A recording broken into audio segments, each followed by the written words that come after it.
perdón allí. Ahora sí, Shabbat Shalom, muy bien, Javerim, aquí estamos. Le doy la bienvenida a todos los que están llegando ahora. Permítame asegurarme de que ingresen los que acaban de llegar ahora, muy bien. Ya lo estaba diciendo ahora antes de empezar, vamos a retomar ahora en la mitzvah 221 en adelante para seguir un poco ese orden. Y en esta ocasión tenemos un mandamiento que guarda directa relación con el último que estudiamos, y es que ya también lo hemos visto en su versión afirmativa, que dice dejar mejalotismor, es decir, no vas a estar podando tu viña, sobre todo en el año séptimo, que ya estuvimos hablando sobre ello. Se plantearon algunas preguntas sobre cuál es la dimensión, la extensión o la aplicabilidad de este mandamiento a otras áreas. Y ahí quedó un poco esto para reflexión, porque, claro, está hablando aquí de descansar la tierra. Y pienso que efectivamente este mandamiento se debe dejar circunscrito a la tierra y no de pronto extenderlo a otro tipo de actividades, porque, por ejemplo, una persona en esa época que era orfebre o que era tejedor o que criaba animales, pues esta persona no paraba. Los animales no se pueden tomar vacaciones, ¿no? Entonces, yo creo que esto nos ayuda. Estuve revisando lo que hablamos y quiero asentarlo un poco más lo que dije, ¿no? Y alcanzaba a decir en aquel entonces que creía que no se debería traspolar, extender este mandamiento a otras áreas de trabajo porque definitivamente tiene su propia circunscripción a la tierra. Pero bueno, aquí simplemente no hay más nada que agregar, ya lo estudiamos la vez pasada. No se siembra, no se poda, no se hace siega en ese séptimo año. Queda un asunto pendiente también que mencioné, y era si alguien tiene tierra, a partir de cuándo tenía que hacer esta cesación. Es interesante, ¿no? Porque efectivamente hay algunas personas que me han escrito que de pronto sí están involucradas un poco más con el campo, y aquí la verdad es que básicamente hay dos criterios que todavía me gustaría afianzar o afirmar un poco mejor. Afinarlo es la palabra. Los dos criterios serían: uno, desde cuando eres propietario o entras en uso de la tierra, como pasó efectivamente con Josué y cuando entró a la tierra de Israel. Los años empezaron a contarse desde que los israelitas ya poseían la tierra.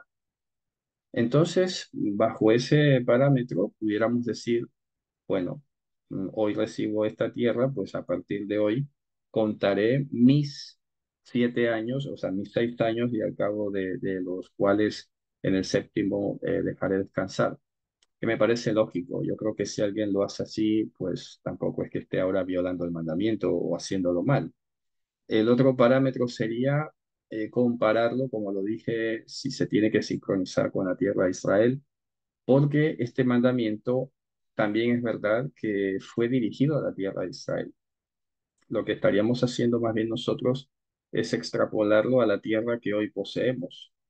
Y allí, inclusive, en el mundo judío, Maimónides, si ustedes consultan las fuentes judías, Maimónides decía que este mandamiento de dejar descansar la tierra solo se aplicaba en Israel. Así que esa es un poco la posición del judaísmo. Por eso ustedes verán que tal vez por esa razón muchos judíos, empresarios y que de pronto se consideran o se perciben como ortodoxos, no quieren volver a Israel, porque claro, les tocaría cumplir con este parámetro, descansar la tierra, y bueno, ahí hay un lío gigante. Si hoy echamos una mirada al Estado de Israel, en realidad son pocas comunidades individuales, los famosos kibbutz, los moshavim, los que de manera voluntaria y autónoma pues están llevando este mandamiento, pero no es una práctica generalizada. Es como todo, ¿no? Se producen estos movimientos restauracionistas de lo que sea. Supongamos que un pueblo comienzan a hacer las fiestas que hacían hace 100 años y hay un movimiento y se produce una tendencia en torno a ello, y bueno, se crea eso, ¿no? Pues así está pasando un poco en Israel. En Israel hay estos grupitos, hay asociaciones de pronto agrícolas, etcétera, y bueno, si tú lo ves en las noticias, te quedarías con la impresión de que todos en Israel lo están haciendo. Y la verdad es que no. Y ahí es donde vienen esos bemoles, esos altibajos con relación a qué es lo que está pasando allí. Se ha producido un híbrido impensable. ¿Cuál es ese híbrido? Eso lo mencionaba hace poco en una de las clases que imparto. Y es que el objetivo bíblico es el pueblo de Israel con el Dios y la ley de Israel en la tierra de Israel. El problema aquí es que ahora el pueblo ya no vive con la ley del Dios de Israel, ni tiene al Dios de Israel. La mayoría de los israelíes no son observantes, no se consideran religiosos ni nada. Entonces tenemos a un pueblo viviendo en la tierra y pareciera, sinceramente hablando, desde el punto de vista teológico, es como un pueblo usurpador. Es un pueblo como si fuese un pueblo que se está usufructuando de ciertas circunstancias, de cierto pasado, de cierto legado, pero que no le interesa para nada vivir de acuerdo a la Torá, ni practicarla, ni nada. Y esto también viene un poco agravado, y hay que decirlo, por el hecho de la proyección de la imagen que proyecta el judaísmo ortodoxo y ultraortodoxo, porque claro, ¿a quién le va a gustar la idea de someterse a una forma de vida en la que todo está dependiendo en últimas de lo que diga un rabino, de lo que diga de pronto la opinión de un sujeto que de pronto ni siquiera tiene conocimiento suficiente sobre algo, como para que se esté regulando cada aspecto de la vida, ¿no? Entonces la gente lo que hace es un efecto rebote y no quiere saber nada de Torah, ni nada de Shabbat, ni nada de estas cosas. Ahí es donde está toda esta situación tan complicada que por lo tanto, por ejemplo, cuando estos movimientos agrícolas en Israel han decidido hacer su jubileo en su año de Shemitah, ellos lo han empezado a hacer con relación a la independencia, al momento en que Israel se convirtió en una nación independiente, o sea, 1948. Pero claro, aquí viene el otro dilema. El otro dilema es, ¿y esa forma de llevarlo es realmente de acuerdo con lo que ya se venía haciendo en la antigüedad? Pues, a ver, el cálculo evidentemente no coincide. Y también es verdad que es un poco difícil restablecer cuál era el cómputo original. Yo hace muchos años hice un intento de compilar cuántos eran los jubileos, cuántos eran los años de Shemitah, etcétera. Y bueno, tengo esa noción por allí, pero claro, viendo todos los desafíos que hay a nivel de calendario, la verdad es que es complicado. Por lo tanto, quien decidiera guiarse y unirse a la iniciativa de los agrícolas de Israel y guiarse por allí, bueno, es una forma. Pero el que decide contarlo desde que recibió en su terreno, desde que empezó a usufructuarse de ello, pues también es una forma de hacerlo. No vamos ahora a meter una camisa de fuerza y decir que este mandamiento tiene esta forma exclusiva de hacerse. Es más, estamos haciendo o admitiendo hacer algo que inclusive ni siquiera el judaísmo hace. O sea, si un judío ve a un hermano de nuestro grupo, de nuestro cuerpo, observando la Shemitah en su terreno, se sorprendería. Yo creo que hasta se vería redarguido, porque diría, oye, ni yo lo hago, ¿sabes? Y yo creo que hasta eso sería una forma de darles testimonio de lo que es un compromiso más consciente con Dios, aún cuando estamos fuera de la tierra y aún cuando ya estamos ahora más bien buscando una patria celestial, una ciudad por venir y no ya tanto retornar a esta tierra literal que sirvió como modelo para un periodo de tiempo específico. ¿Ya se han dado cuenta ustedes de tanto en tanto surge la polémica todavía de si es la Sion literal, terrenal, si es la Jerusalén terrenal? Bueno, yo creo que el tiempo lo dirá, pero creo que Mashiach precisamente le dijo a la mujer samaritana que ya había llegado el momento, que ni aquí ni allá, sino que en todo lugar se iba a adorar a Dios y ya había este proceso de descentralización. Por lo tanto, ese también ha sido un poco el problema de los movimientos sionistas. Es una cosa muy complicada, porque hay sionistas cristianos, que ya lo he dicho, y hay sionistas judíos, obviamente, ¿no? Pero ¿cuál es el tema del sionismo? El sionismo, lo que básicamente en torno a lo cual gira, es el derecho a estar en la tierra de Israel. Bueno, muy bien. El problema es que se enfatiza tanto en ese derecho que sí, que parece que en la Biblia dice en algunas profecías, yo los haré volver a su tierra. Es que ahí está el problema. El problema es que como no se ha estudiado los profetas a fondo y todo se toma tal cual como se pone, sin mayor profundización, sin dimensionar las cosas, pues bueno, parece que ahí dice que hay que volver. Hay gente que inclusive dice que los que vivimos aquí en España, supuestamente tenemos que irnos a vivir al Negev, al sur de Israel, porque hay una profecía allá en Abdías que dice que los de Sefarad se tienen que ir al Negev, pues a ver, que Sefarad no es España, que ya lo he dicho un montón de veces, pero es lo que pasa cuando se lee así muy, muy por encima y se toma todo, que yo no sé, a veces hay una línea muy sutil entre el romanticismo, la ingenuidad y la ignorancia, ¿sabes? Ahí hay como un triángulo que a veces cuando escucho ciertas cosas no sé de pronto cómo percibirlo. Si decir, este está demasiado enamorado de la tierra que todavía no se entera que ya no vamos a volver allí. Y hay que decirlo claramente. Nosotros esperamos nuestra patria celestial. Eso yo creo que ninguno de nosotros lo tiene que dudar ni tenerlo confuso. Entonces, ¿qué pasa? Que hoy en día mucha gente está ilusionada con volver literalmente a la tierra de Israel, ¿sabes? Y tiene una pasión, bendecimos, ¿verdad? Sí, sí, bueno, todo lo que quieras, pero oye, que ya no, que ahora viene otra cosa superior, que esa tierra sirvió para unos propósitos específicos, para un momento histórico específico, pero que ya está, así como el templo, ¿no? El tabernáculo, los sacrificios. Hay muchas de estas cosas que dentro de nuestra esfera temporal, de nuestra esfera corruptible, tenían unos objetivos, pero que obviamente cuando ya viene la revelación máxima de todo, ¿quién va a querer volver a las figuritas, a las maquetas? ¿Sabes? Es como, yo lo comparo así, ¿no? Es como que el arquitecto te presenta la maqueta, tú te enamoras de la maqueta, de lo que será tu casa, muy bien, perfecto, genial, me gustó. El arquitecto hace la casa y tú, pues no, te quedas todavía mirando la maqueta y el arquitecto diciéndote, oye, que ya te puedes ir a vivir a la casa y tú todavía mirando la maqueta. ¿Me explico? Pues más o menos así.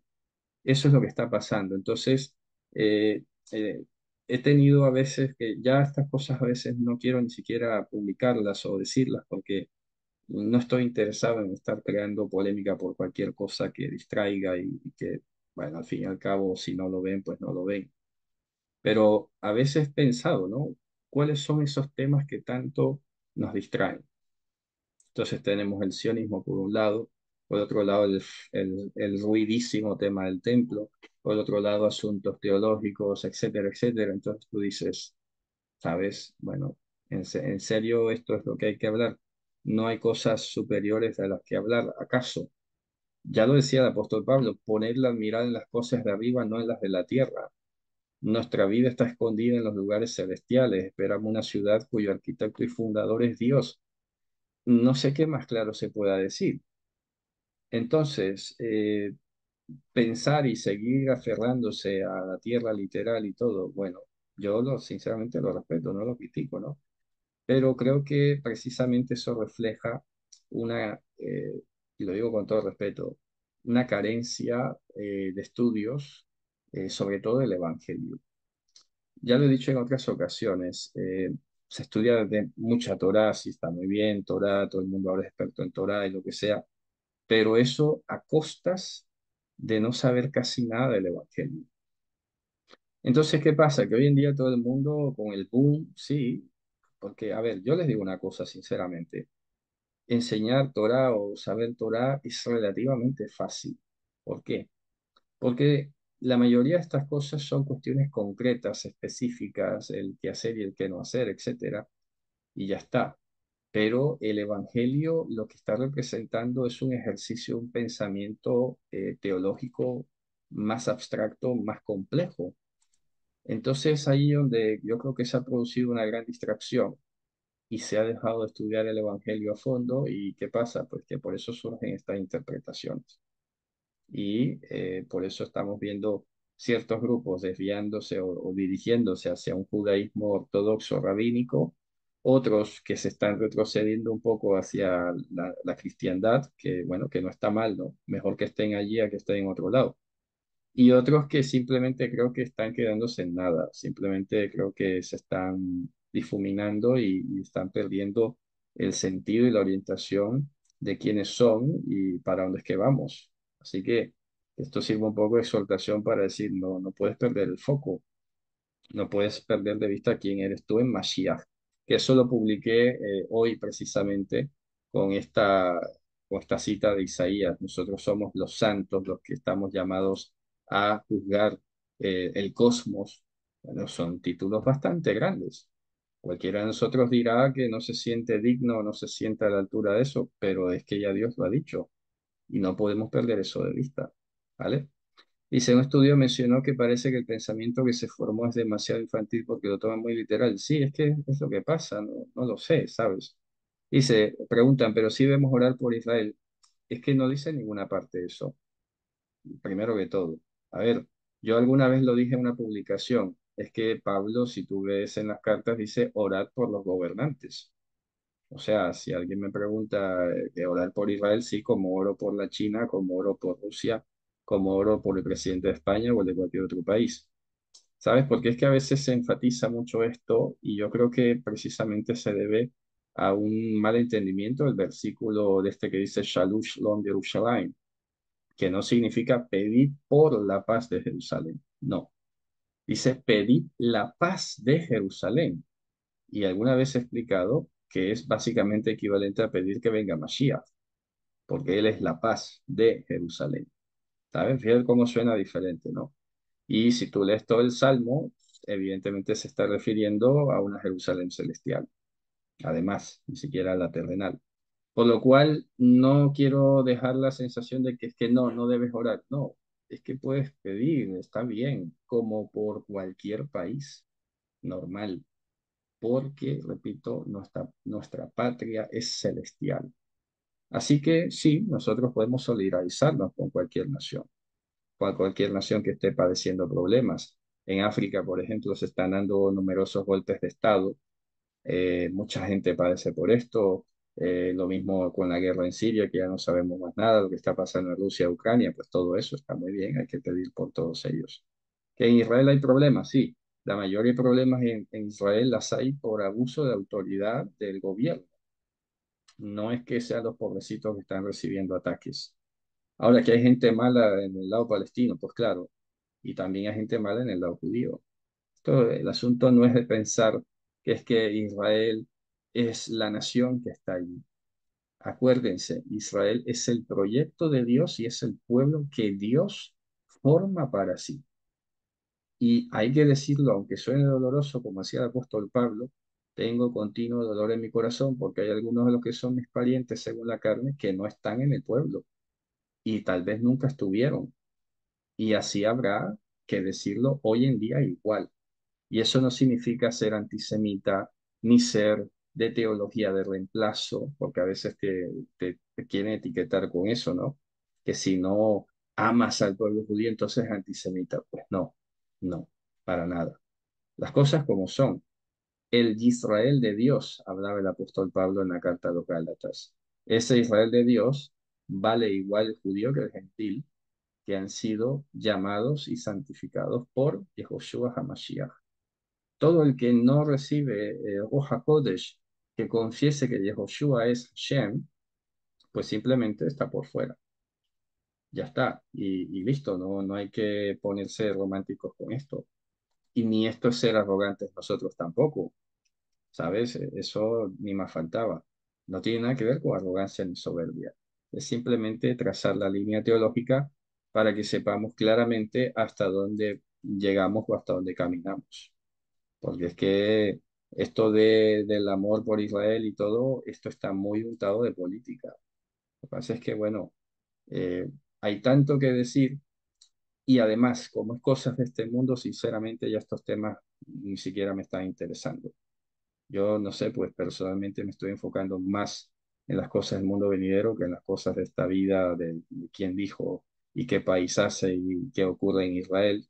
Mira, sabes, eso, la verdad es que yo creo que el Evangelio ha sido muy claro en esa parte, ¿no?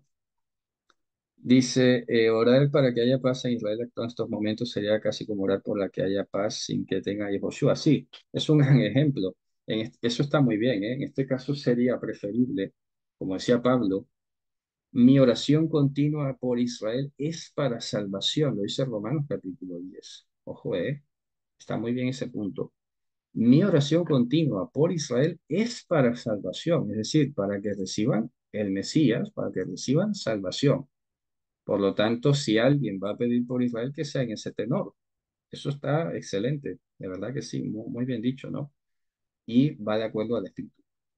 Dice, pareciera que se ha idealizado ese territorio. Los cristianos ya tienen un día de clamor por Israel. Sí, por eso, pero porque piden, ¿sabes qué les voy a decir una cosa? Esto, si yo quisiera ser un poco así, ¿cómo te diría? Bueno, no sé, no tengo una palabra para describirlo. Un poco malicioso, vamos a decirlo. Resulta que todo este boom del clamor por Israel y amamos a Israel y tal, ¿sabes qué tiene de fondo?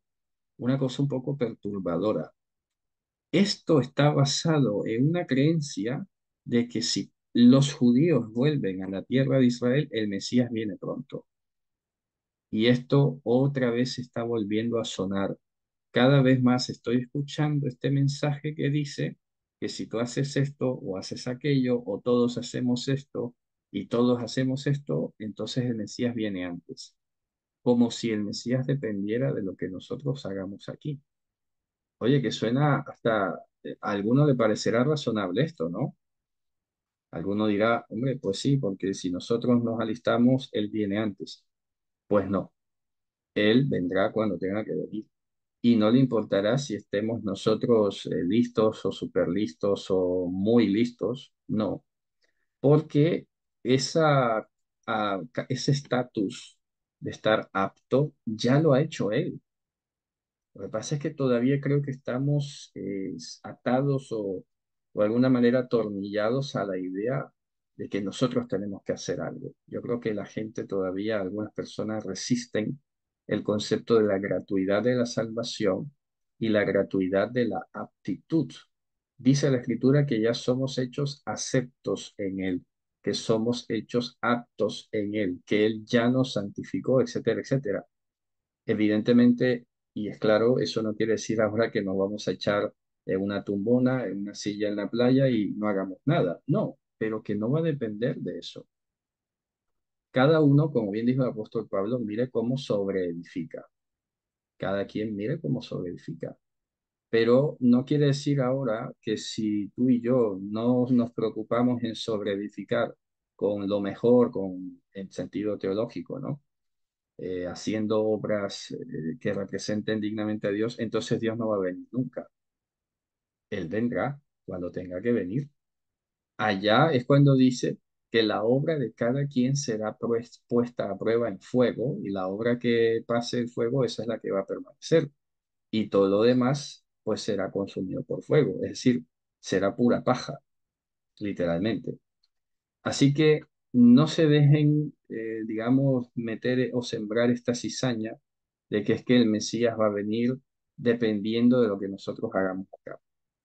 Eso es un pensamiento muy sionista, muy, no sé de qué escuela habrá venido, pero esto es del sionismo cristiano o el evangelismo cristiano que surgió en los Estados Unidos hace tal vez 70 años aproximadamente, que la verdad voy a investigar mucho más a fondo. Hasta ahora, ya te digo, no me he movido a profundizar por allí, porque creo que al fin y al cabo no llegaremos a ninguna parte, porque ustedes, creo yo, estoy convencido, espero no estar equivocado, no necesitan saber de eso.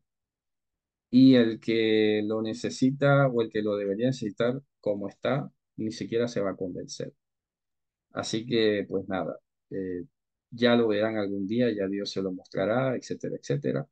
Sí que es verdad que hay personas que tú le muestras algo, aunque sea básico, y se convencen, pero lo que estoy viendo cada vez más es que por muchas cosas tan bien documentadas que muestres, que presentes, etcétera, pues parece que se está produciendo una especie de cerramiento poco a poco y cada vez más está resultando difícil que la gente reciba el evangelio y cualquier cosa, porque cada quien se está formando como su propio mundo y yo pienso precisamente que estos espacios de interacción que tenemos aquí, ojalá pudieran de pronto, ojalá, y lo digo por mí primeramente, ¿no? Pudiéramos hablar un poco más a menudo porque, oye, que es que hace falta interactuar más, ¿eh? Por eso siempre he estado recomendando, eh, y a veces he sido, no sé, hasta cuestionado por eso, pero siempre he estado recomendando que no dejemos de congregarnos, que estemos buscando constantemente contacto con otras personas físicas,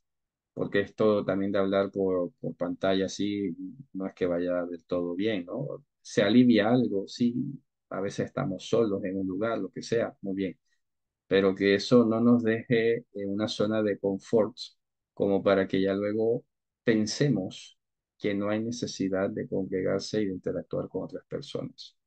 Es la interacción, es el estar construyendo lo que nos va a pulir y a desafiar y hasta nos va a hacer crecer de una forma tal vez que no pensamos. Pero si nos vamos a quedar solo allí con la pantalla y no salimos afuera y no vemos lo que hay, yo creo que eso también nos va a perjudicar un poco, ¿no? Así que bueno, ese es un pequeño extensión de todo lo que tiene que ver con este mandamiento de la Shemitah, la tierra de Israel, etcétera, y cómo nosotros pudiéramos aplicarlo hoy en nuestro caso particular, ¿no? Ahora, pasamos a la mitzvah 222. Dice, es la advertencia por la cual hemos sido advertidos de no cegar, de no cosechar lo que haya crecido de la tierra por sí misma en el año séptimo. Bueno, es lo mismo, básicamente, lo que estamos hablando ahora. Es un mandamiento para los que tienen tierra, el que no lo tiene, pues no se ve invitado en este caso y ya sabrá lo que tiene que hacer bajo el modelo que elija, si cuenta sus propios años o se une a un conteo que otros lleven, pues me parece en ambos casos bastante bien. Y tener en cuenta que sí se puede comer, ojo, sí se puede comer de lo que produce la tierra, lo que no se puede hacer es cosecharlo. Cuando hablamos de cosecha, no estoy refiriendo, o la escritura, no se refiere solamente al hecho literal de cortar, se está refiriendo a todo el proceso que o cuya destinación final efectivamente tiene que ver con el lucro, con el provecho, con el comercio y con la acumulación de riquezas, básicamente. Entonces, si se puede comer, puedes tomar de allí, pero cualquier otra persona también puede comer. El vecino entra, come los animales del campo. Todo el ecosistema se beneficia de esta pausa. Entonces, hay que decirlo, ¿no? Porque pronto alguien piense que en el séptimo año no puede comer de ahí ni tocar un granito, ni un fruto, ni nada. Sí puede. Lo que no puede es cosecharlo y acumularlo él con fines comerciales o fines de lucro. Vale, muy bien. Pues esta mitzvah tiene su propia definición. Yo creo que no hay más nada que agregar en esta parte. Y pasamos entonces a la 223. Esta es la advertencia por la cual hemos sido advertidos de no recoger tampoco. Bueno, esto es lo que yo he hecho en otras ocasiones. A ver, me produce un poco de gracia, ¿no? A ver, que Maimónides se encargó de ir poniendo un mandamiento separado de otro cuando esto perfectamente se podía agrupar en uno solo. A ver, yo no tengo que, porque ahora en el otro mandamiento decir, no, que no tomes la semilla, que no tomes la cascarita, que no tomes la flor. No son tres mandamientos distintos, es uno solo. Entonces aquí en este 223 él habla específicamente de los frutos del árbol, pero hombre, se sobreentiende, ¿no? Es lo que acabo de decir ahora. Entonces yo no voy a inventar de que esto es un mandamiento aparte cuando se sobreentiende que se está hablando de podar la viña o de cosechar la tierra, hombre, involucra a todo lo que esté allí, todo lo que esté haciendo parte de lo que se llama cosecha, cultivo. o criadero de árboles o lo que sea, ¿no? De plantas, huertos, en fin, toda esa cuestión. Así que nada, ese es un poco el sistema de Maimónides y pues simplemente hay que dejarlo y analizarlo y criticarlo un poco, ¿no?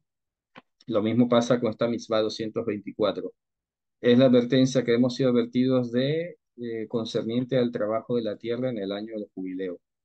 Y es cuando dice allí mismo, ahora lo vamos a leer en Levítico, vamos a retroceder que tengo que volver aquí para ver el versículo 20, capítulo 25, versículo 11. Vamos a comprobarlo un segundo, a ver si esa es la cita que corresponde. Levítico 25, 11, si tiene que ver con, porque a veces no coincide, ¿no? Hay algún tipo de diferencia en la versiculación.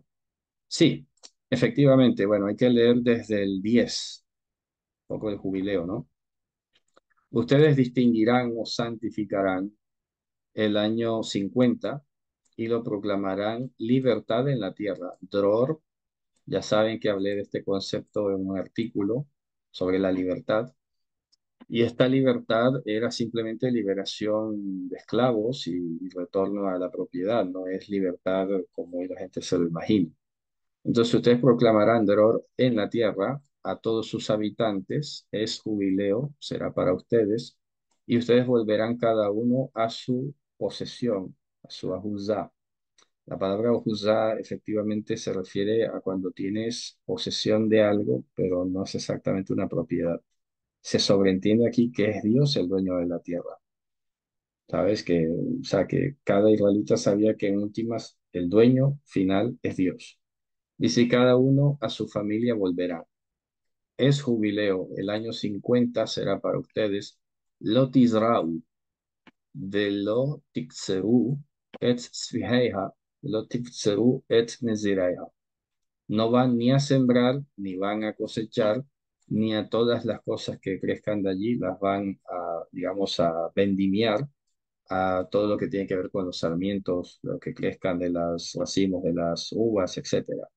En el sentido que ya lo he mencionado, no porque esté prohibido comer de ello. Mira lo que dice aquí efectivamente el versículo 12, porque es jubileo, es Kodesh, será para ustedes, del campo comerán su producción. ¿Se dan cuenta? O sea, sí se puede comer, lo que no se puede es lucrarse o comercializar con ello, pero sí se puede comer, como bien lo dice ahora el texto. Así que nada, esto es una mitzvah que, bueno, si ya tú has entendido lo que es el sentido del año séptimo y cómo se deben contar 7 años y llegar al jubileo, bueno, no sé si haya que especificar que esto es un mandamiento, ya se sobreentiende, pero bueno, Maimónides quiso enumerarlo como uno más. Bueno, vamos a dejarlo así. Y más nada, simplemente te está insistiendo el mandamiento en que la tierra tiene que producir lo suyo y no entrar tú a lucrarse, a lucrarte de ella o explotarla, que sería la palabra. Miren, aquí está, 225, la misma historia. Y no vas a cegar todo lo que haya crecido de ella. Pues esto es redundar, es inventarse un número para llenar una lista. Y esto es algo que he dicho ya, yo creo que hasta el cansancio, a esta altura, llevamos como 3 años estudiando esto y he venido insistiendo mucho. Ese número es casi un número legendario, 613, por eso lo suelo poner entre comillas cada vez que me acuerdo o cuando no se me olvida, ¿no? Pero es que es un número que surgió de una ilusión. Ya lo expliqué desde el comienzo de este estudio, hace ya 3 años y de cada tanto lo digo. Entonces Maimónides lo que ha hecho es estirar la masa, estirar, desgranar, desglosar, con tal de llenar afanosamente una cifra que tampoco hay que morirse ahora porque sea una verdad absoluta y una verdad fundamental. Y si no decimos 613, entonces ya estamos violando alguna cosa, pues no, que no pasa nada, que es un número, ¿cómo te diría?, transaccional, ¿eh? Es un número para entender o hablar de algunas cosas, como hablar de las 54 shots. Bueno, muy bien, pero eso no sale en la Biblia en ninguna parte. Así que si yo sigo el ciclo trienal, tendré más número de parashots y cosas por el estilo, entonces no tendríamos por qué estar desviviéndonos por un número, pero a veces se insiste tanto en estas cosas que la verdad no sé en qué es que estamos fijando la atención, ¿vale? Lo mismo pasará con la 226 que ahora acabamos de leer ahora. Aquí Maimónides lo que hace es desglosar una vez más, simplemente en el contexto del jubileo. Eh, pues nada, la misma historia. Lo que pasa en el séptimo año, pues es lo mismo que pasa en el jubileo, con la gran diferencia de que en el jubileo simplemente hay una restitución, hay una liberación masiva y básicamente se retorna cada quien a su propiedad, que esto es algo que no ocurre en el séptimo año. Yo pienso que eso sería más bien el énfasis que habría que hacer en notar las diferencias, pero yo quiero que vayamos más allá. Sería volver a pensar una vez más cuál era el objetivo de estos mandamientos, para qué se dieron o qué representan. ¿Se acuerdan que la vez pasada hablamos del Simán? ¿Se acuerdan? Simán y Pesher. Y habíamos visto algunos ejemplos de mitzvot que representaban un Simán, que era un símbolo, un signo para hablarte de otra cosa. Y lo mismo con el Pesher. Entonces, sí que tiene una validez para los que tienen tierra, ya lo he dicho, pero también es verdad que nosotros podemos sacarle algún tipo de provecho, referencia para nuestra vida, aunque sea a nivel espiritual, aunque sea por medio de una alegoría, una aplicación espiritual o lo que sea, ¿no? Pero también pudiéramos aprovechar más bien en esa dirección, en esa profundización de cuál es el objetivo o cuál fue el objetivo de dar Hashem estas mitzvot. De momento, seguimos avanzando aquí y aquí sí que viene una cosa muy interesante que, bueno, tiene que ver con la tierra, pero por lo menos ya se cierra este tema del séptimo año de jubileo. Y vamos a hablar del versículo 23, ahí mismo en Levítico 25-23. Vamos a avanzar. Mire lo que dice por acá. Am, sí, dice, Veja Aretz lotimacher litzmitut. Esta palabra es muy curiosa porque si ustedes la leen en castellano, la mayoría de versiones dicen la tierra no será vendida a perpetuidad. Pero resulta que aquí la palabra tzmitut tiene que ver más con la idea de explotación. Entonces lo que está diciendo, la tierra no será vendida para explotación. Dice, Kili haaretz, kigerim betoshavim atem imadi. Mira que coincide con lo que dije hace un momento. El propietario real de la tierra es Dios. Por lo tanto, la tierra no se puede vender litzmitut.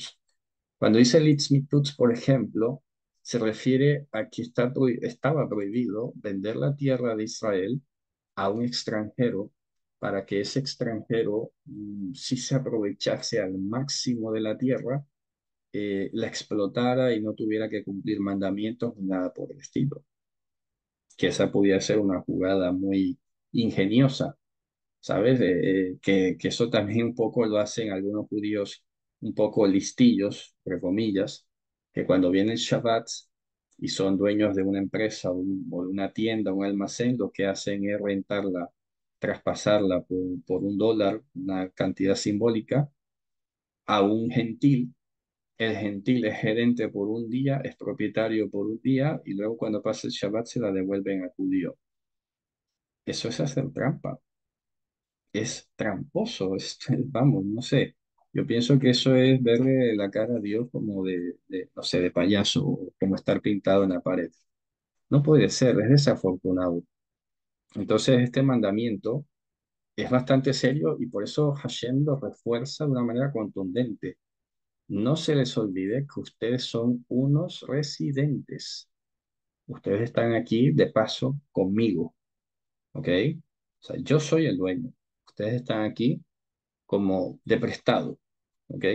Entonces, ni se les ocurra tomar lo que yo les he dado, que en realidad es mío y sigue siendo mío, para que otros sí lo exploten y no se vea obligado a estos mandamientos de santificación que ya les he entregado. Esto sí que valdría la pena de pronto contemplar una vez más, proyectarlo, aunque sea de manera espiritual, aunque sea a través de alegoría, a las cosas de nuestra vida. ¿Sabes? No, no puedes tomar esto, algo que Dios te ha dado, para que otros se usufructen de ello, le hagan mal uso, no respeten ningún mandamiento y de alguna forma tú te beneficias de ello. Es lo que está diciendo el texto. Ahora, ¿qué pasa? Que esto también involucra precisamente algo que es contra el sistema actual, y es que estaba prohibida lo que se llama el latifundio en Israel. El latifundio tiene que ver con ser terrateniente. Entonces, tú, si te enriquecías muchísimo, no podías estar comprando tierras y tierras y tierras y hacerte un terrateniente como está haciendo el señor Gates, el señor Puertas, como dicen por ahí en broma, ¿no? El señor Puertas está comprando muchísimas tierras en Estados Unidos, las mejores tierras, está haciendo todo un emporio. Y pues nada, en Israel tendría que devolverlas al cabo de 50 años. Es así, por eso hay un recordatorio continuo. Yo creo que ese va a ser el tenor, ese es el tenor que le quiero poner a este mandamiento. Las cosas sagradas son del Señor nuestro Dios y nosotros no podemos sacarle provecho a ello y que otros lo exploten y le vayan a dar un uso inapropiado. Así que las cosas sagradas hay que respetarlas muchísimo, y eso tiene que ver directamente con no entregar lo santo a los perros. No entregar lo santo a los perros, no entregar las perlas a los cerdos, tiene que ver muchísimo con esa parte. ¿Por qué? Porque lo van a pisotear. No, no es justo, no, no es para nada agradable esto delante de Hashem, ¿no? Así que bueno, este mandamiento sí que tiene un tenor muy interesante, el 227 en la lista, y repito, tiene una interesantísima proyección a nivel individual, como lo acabo de señalar, ¿no? Entonces, lo mismo va a decir el 228, ahí mismo el versículo 34, Levítico 25:34, dice así, por ejemplo. Ah, bueno, dice, Usde migrash vereihem lo imager que abusat olam lahem. Bueno, está hablando, vamos a leer desde el contexto, el versículo 33. Dice, y aquello que sea redimido de los levitas saldrá, digamos, de venta de la casa, o sea, saldrá la consideración de venta de casa y ciudad de su propiedad en el jubileo, porque las casas de la ciudad de los levitas es su propiedad en medio de los hijos de Israel. O sea, cuando dice propiedad, quiero decir, repito, su tenencia. La palabra juzá, repito, corrijo, no es propiedad, es tenencia. Es decir, que tú lo tienes agarrado, que tú lo tienes bajo tu poder, pero no es tuyo, no eres tú el dueño. El dueño es Dios. Y por eso dice, el campo que se encuentra a sus alrededores de sus ciudades no será vendido, porque es la tenencia olam para ellos. Es decir, es una tenencia que está sujeta a una temporalidad indefinida, como ya lo he explicado, y por lo tanto no entra dentro de este círculo de compraventas de la tierra común. ¿Ok? Dice, profesor, ¿qué sería más precisamente este 227? Es que el 227, ya lo he dicho ahora, que tenía que ver con no vender la tierra para que sea explotada, ¿ok? Y estaba señalando ahora precisamente que las cosas sagradas que Dios ha concedido en el campo, como lo queramos proyectar, y repito, solo como aplicación, no se pueden luego entregar a los incrédulos o a alguien de afuera que lo vaya a pisotear y lo vaya a dar un uso totalmente inadecuado, ¿ok? Sí, aquí en particular se refiere a la tierra de Israel. Aquí específicamente se refería a la tierra de Israel. Por eso, porque este es un poco el dilema que ocurre con estos mandamientos relativos a la tierra, porque es que no podemos perder de vista que aquí eran las 12 tribus. Aquí no se estaba refiriendo solo ni siquiera al pueblo judío. Fíjense ustedes las ironías de la vida, ¿no? Porque hoy el pueblo judío, lo que se conoce como pueblo judío, se ha apropiado de toda la tierra de Israel. No sé dónde irán a caber las otras 10 tribus, ¿sabe? Lo digo un poco irónicamente, porque entonces la tribu de Judá tenía su pequeño territorio y ahí deberían vivir solo ellos y el resto respetárselo a las otras tribus. Pero lo que ha hecho la tribu de Judá es apropiarse de todo el país. No quisiera ver yo qué va a pasar si algún día, entre comillas, repito, hablando muy hipotéticamente, aparezca la tierra de Dan, la tribu de Dan, y quiera recuperar su territorio. No sé qué irá a pasar. Nada más y nada menos que la tribu de Dan le corresponde la porción de Tel Aviv y un poco ese entorno del Gush Dan, que así se llama un poco esa zona. Yo creo que no le hará muchísima gracia a los judíos que viven por allí, ¿no? Por eso es que hay algunos que están diciendo que ya las 10 tribus regresaron, que ahora todos los judíos son las 12 tribus, y lo están diciendo en cierto modo por eso. Es un poco incoherente, es un poco extraño, ¿no?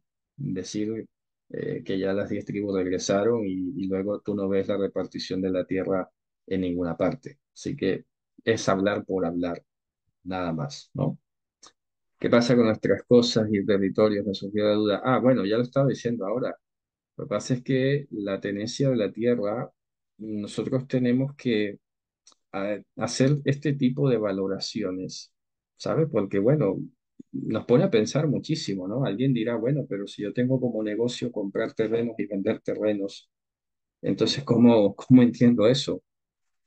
Pues precisamente yo creo que la delimitación tiene que ver directamente con lo que es tu propiedad y donde vives tú, ¿sabes? Porque otra cosa es ese tema que bueno, es complejo, ¿no? Porque antes los israelitas no se dedicaban a eso.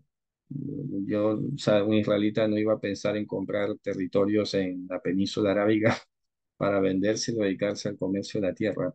No era algo que pasaba. Lo que pasa es que hay algunas cuestiones en el tiempo moderno que nos desafían muchísimo, que hay que pensarlo.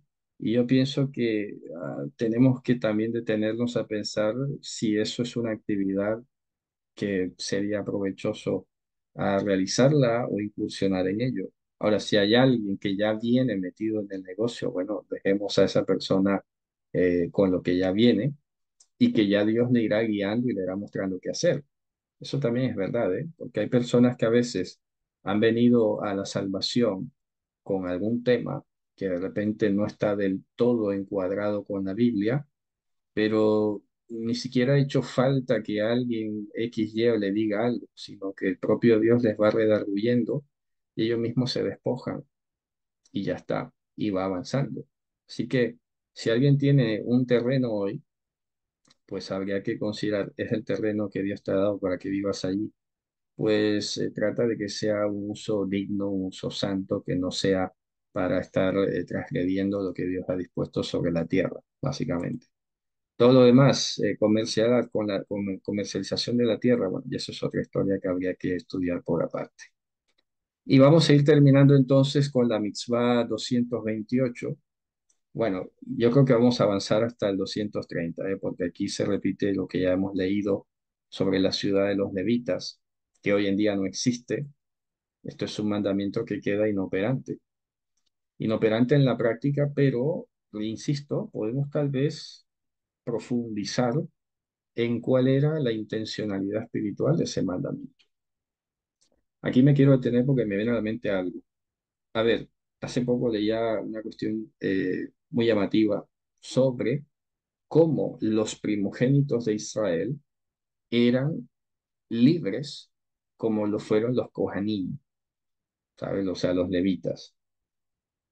Acuérdense que he estado insistiendo muchísimo en que la palabra Kohen es libre y los primogénitos de Israel eran libres, ¿ok?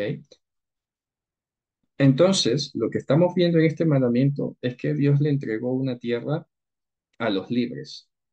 Tal vez, y lo dejo así planteado, tal vez el mandamiento de que la tierra de los levitas no se toca es una proyección o una sombra de decir que nuestra ciudad celestial, la Jerusalén, la ciudad de los libres, no se toca, no se negocia, no entra en las cuestiones que vamos nosotros a estar cediendo teológicamente para que de repente no hayan líos o no haya problemas.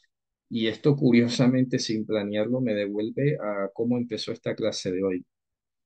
¿Por qué? Porque ya lo decía al principio, hay gente que se está aferrando mucho vía sionismo hacia una tierra literal hacia unas cuestiones literales, no vaya a ser, no vaya a ser que alguien deje de decir que nuestra patria es la celestial solo para que ese grupito no se disguste o solo para que ese grupo no se ofenda o a nombre de la unidad o a nombre de la hermandad. No, no, no se puede dejar de decir, nuestra tierra no se toca. Esa es la tierra de nosotros los, porque dice la carta a los hebreos, la congregación de los primogénitos, la congregación de los santos, de los escogidos de Dios, de los amados de Dios. Es nuestra patria celestial. Esa no se toca, esa no se puede negociar, esa no se puede traspasar, ni se puede permitir que caiga en descrédito o en desprecio, porque ahí sí que ya estamos nosotros violando sinceramente ya el mandamiento y la esencia del mandamiento. ¿Ok? Así que fíjense ustedes a dónde nos lleva el Ruach HaKodesh a dimensionar el carácter de estas mitzvot, a pesar de que ya no están en vigencia desde su punto de vista práctico. Así que bueno, lo vamos a dejar hasta aquí en el día de hoy.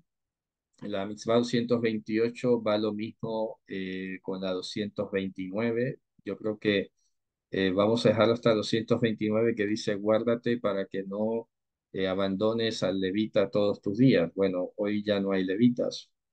¿O quiénes son los levitas? Ah, los libres. Perfecto. Entonces tenemos que cuidarlos entre nosotros. Eso sí que podemos rescatarlo. Levitas, bueno, los levitas hoy no están. Ahora, que una persona sea levita literal, que tenga apellido Leví, que desciende directamente de la tribu de Leví, hombre, evidentemente que si está necesitado se le ayuda, ¿no? Pero cuando la Torá decía esto, precisamente lo decía en el sentido de estas personas que se dedicaban con toda su vida y todo su tiempo a servir a Dios y que por lo tanto no tenía una propiedad o una medio de ganancia de su sustento. Y precisamente es el libro de Esdras y Nehemías lo que nos muestra qué pasaba cuando este mandamiento se descuidaba. Si tú lees por allá en Esdras o en Nehemías, dice que cuando los levitas se vieron abandonados, que ya no estaban siendo sostenidos, pues cada uno se devolvió a su familia y a trabajar y a ganar por su sustento. ¿Ok? Pues a eso se está refiriendo. Pero hoy no quiere decir que es que una persona es Leví y ya por defecto tengo que ir a sostenerlo yo porque sí. No, eran las personas que se dedicaban al trabajo y al servicio a Hashem. Eso significa que cualquier persona hoy en el Evangelio que de pronto viva del Evangelio, pues no, no se le puede cuestionar esa parte. Y eso es otro tema que han malinterpretado y explotado los descarados de la prosperidad, pero no por eso vamos nosotros a afectar el mandamiento. Si una persona se dedica a tiempo completo al Evangelio, lo normal es que viva el Evangelio. Nosotros no podemos dejarnos afectar por esas malas experiencias que han tenido algunas personas con algunos líderes explotadores y sinvergüenzas que se dan una vida de lujo y de placeres y de excesos y entonces ahora al que sí es honesto y trabaja abnegadamente, ah, no, no, no, ese no, porque luego se va, le vamos a sostener y eso no está bien. No, entonces, ¿qué pasa? Pues que hay que identificarlos, que los que se dediquen a ello son dignos de recibir su salario, su atención.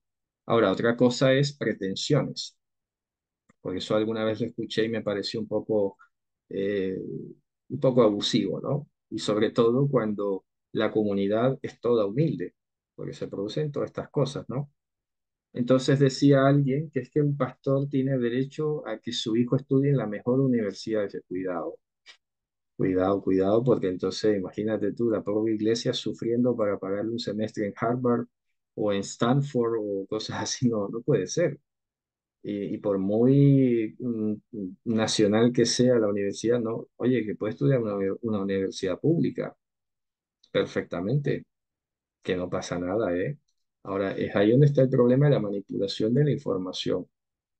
Que el pastor reciba su sustento y pueda guiar a su familia. Oye, tampoco voy a decir ahora que es que le tienes que dar el mejor coche, una mega mansión de $1 millón y los semestres a los hijos en Stanford o en Princeton. Una vida normal, porque una persona que sirve a Dios no tiene este tipo de avaricias y este tipo bueno, ¿cómo decirlo?, de presunciones, ni de necesidades, porque al fin y al cabo no se necesita tanto, ¿sabes? Así que esa es un poco la comparación y evidentemente eso se extiende a todo aquel que necesita ayuda.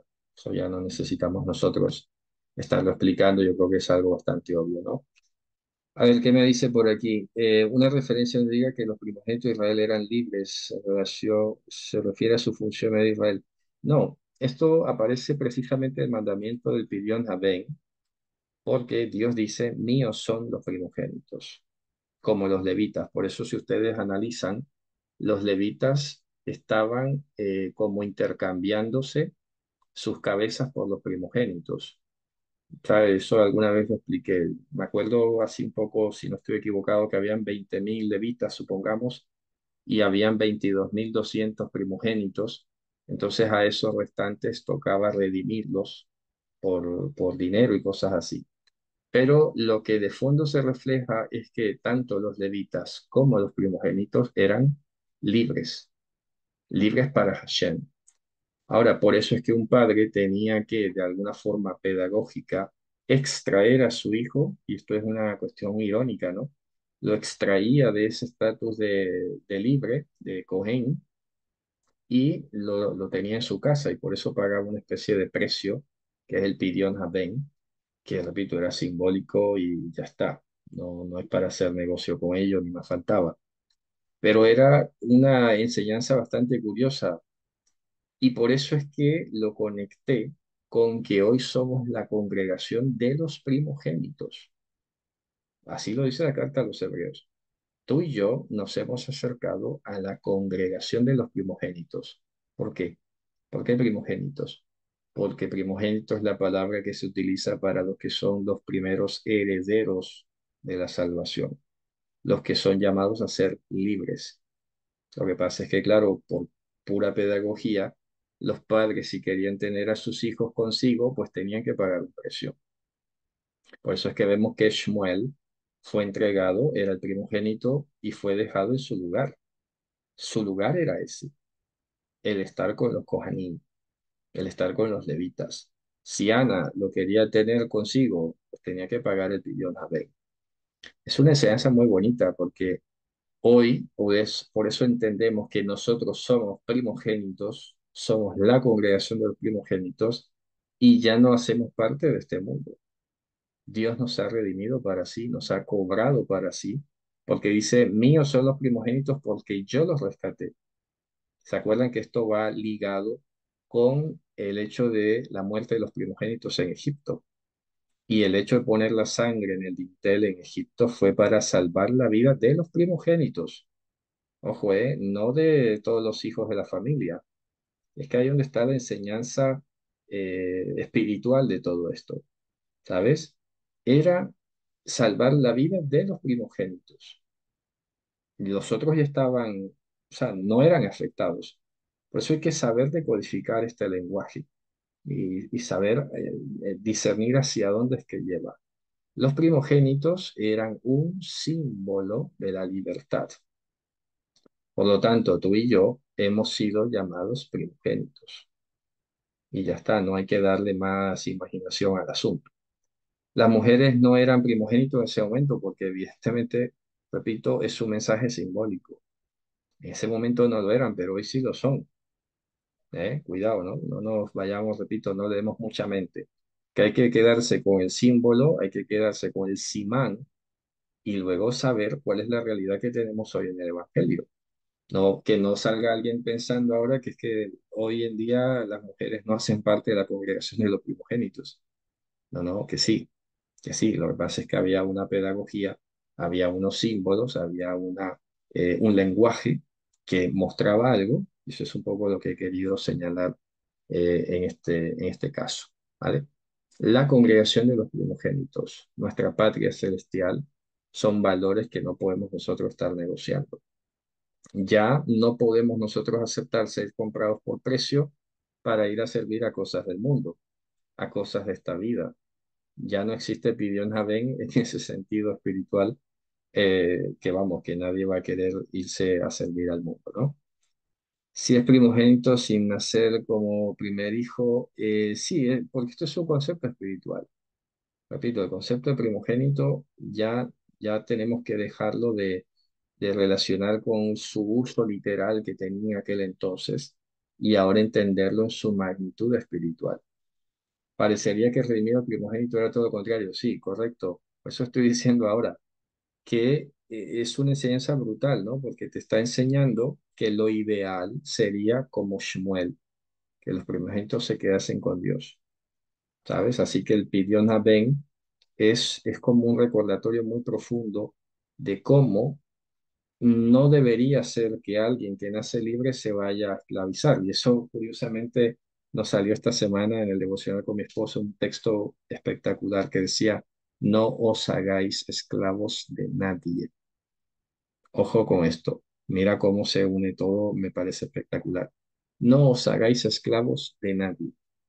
Entonces, los padres que querían tener a su hijo primogénito consigo, Dios le decía, pues eso no está muy bien, pero te voy a poner a pagar un precio solo por pedagogía y para que te lo pienses. Y eso queda como lección para nosotros, queda como un simán. Nosotros, y discúlpeme que insista o repita, hoy somos primogénitos y ya no debemos y tenemos la capacidad de no aceptar ser comprados por precio para ir a servir afuera. Que no nos compren con dinero, es lo que quiero decir, por si acaso no se entiende. Que no nos compren por dinero, que no nos fascinen con ofrecimientos, que no nos fascinen con nombramientos para dejar nuestra sincera fidelidad a Mashiach y servicio a Él con tal de pronto ir a gozar de fama y de cosas por el estilo. Eso es a donde quiero llegar y que se entienda, ¿vale? Bueno, muy bien, Jabrim, entonces nos despedimos con esto. Ha sido un placer compartir con ustedes, leerles, interactuar un poquito, aunque sea. Va a ver si alguna vez tenemos una reunión más así formal y sin que haya grabación ni nada y podemos hablar de pronto un poco más así fraternalmente. Un abrazo a todos, nos vemos entonces hasta una próxima. Shabbat Shalom. Sí, mañana habrá estudio, seguimos con la ayuda de Hashem estudiando Isaías, así que nos vemos mañana, ¿ok? Bueno, muy bien, Jabrim, Shalom, Eitraut.